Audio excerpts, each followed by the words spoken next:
Fabien Major, planificateur financier. Salut Fabien. Salut. Petit retour rapide sur la journée d'hier sur les marchés boursiers. Bon, ça a été vraiment une semaine en montagne russe. C'est-à-dire qu'on a commencé ça très, très fort avec les nouvelles encourageantes par rapport au Moyen-Orient. On a eu un petit mot dans le milieu, Fabien, puis hier, on a rebondi. Mais de quand même belle façon, surtout pour les indices, le S&P 500 et le Nasdaq, là. Oui, absolument.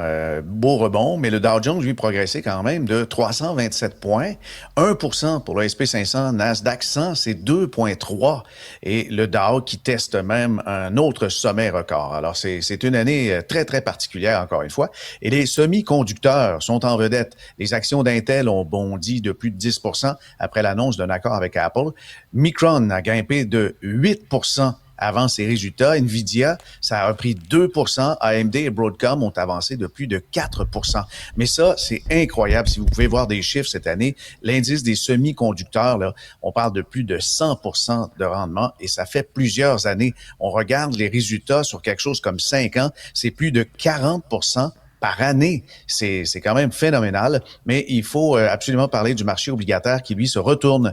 Le rendement des obligations du Trésor américain à 2 ans a bondi à 4,2%. Les opérateurs intègrent désormais un scénario de 2 hausses de taux d'intérêt pour 2026 plutôt que des baisses. Et ça surprend vraiment le marché.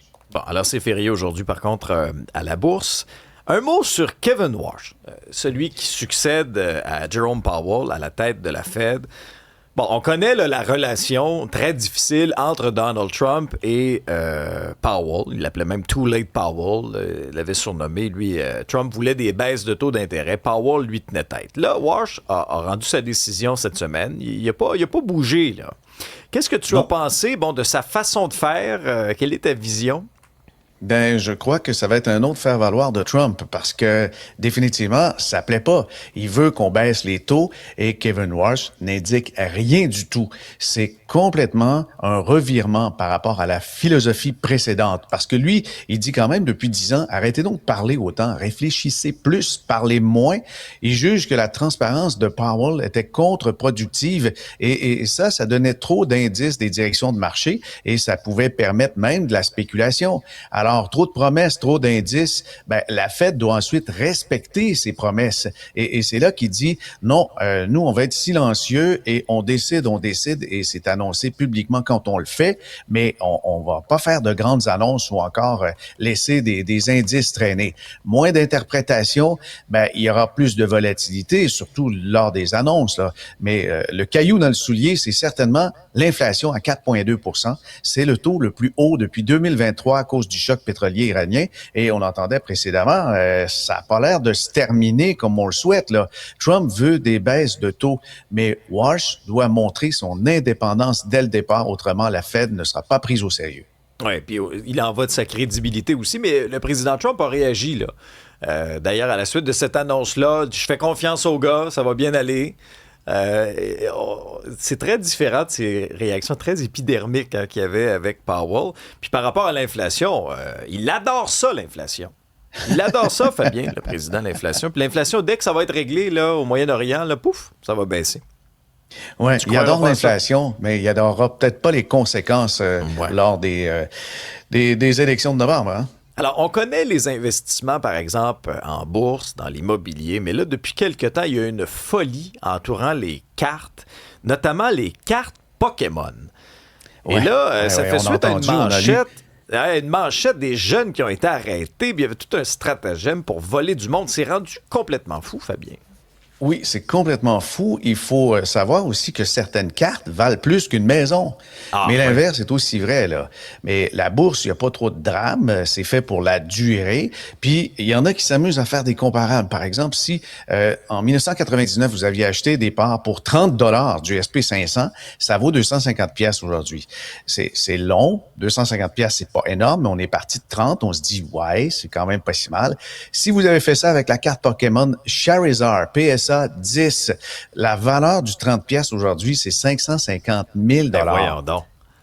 Pour C'est une fou carte? comme ça. Que t'as payé Une 30 carte, pièces? une seule carte. Imagine, Oui, je t'échappe oui. du café dessus. Ah oui, il faut que tu les plastifies. Oui. Ou Ouais, Il des faut qu'elle gâteaux soit dans en le bon sous-sol. état. Hein. Oui, oui. Et pelaille. Dans une enveloppe, là, tu sais, dans une protection. C'est en plein ça, c'est en plein ça. Mais les jeunes vont voler parce que sur TikTok, il y a une folie de la valeur justement des cartes Pokémon, mais ce qu'on va pas chiffrer, c'est que c'est exceptionnel. Une carte à 500 000 $. Faut trouver aussi un acheteur.